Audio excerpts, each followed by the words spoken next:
অসুস্থতার জন্য চিকিৎসা নিতে কাক নিজেই হাসপাতালে গিয়ে সবাইকে করেছে বিস্মিত। কাকের এমন বুদ্ধিমত্তায় অবাক প্রত্যক্ষদর্শীরা।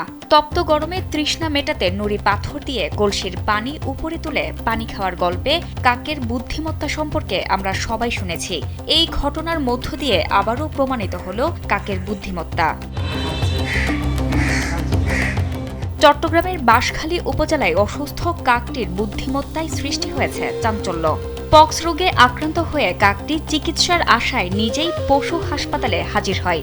বুধবার সকালে হাসপাতালের প্রবেশ মুখে কাকটিকে দেখতে পান দায়িত্বরত চিকিৎসকরা। প্রথমে বিষয়টি স্বাভাবিক মনে হলেও কাকটির আচরণ অস্বাভাবিক মনে হয় সেটিকে কাছে এনে পরীক্ষা করা হয়।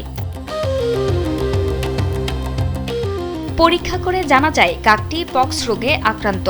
এরপরই শুরু হয় তার চিকিৎসার পাশাপাশি কাকটিকে খেতে দেওয়া হয় কলা ও ডিম।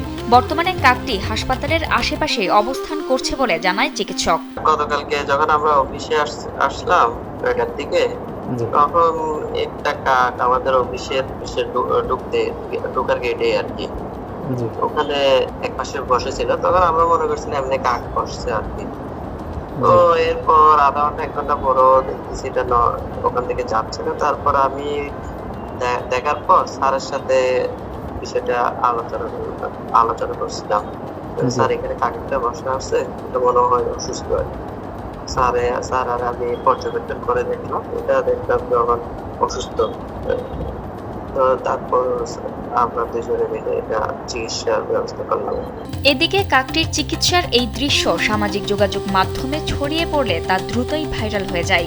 অনেকেই এটিকে কাকের বুদ্ধিমত্তা ও বেঁচে থাকার প্রবল ইচ্ছার এক অনন্য উদাহরণ হিসেবে দেখছেন। জান্নাতুল ফেরদৌস, কালবেলা।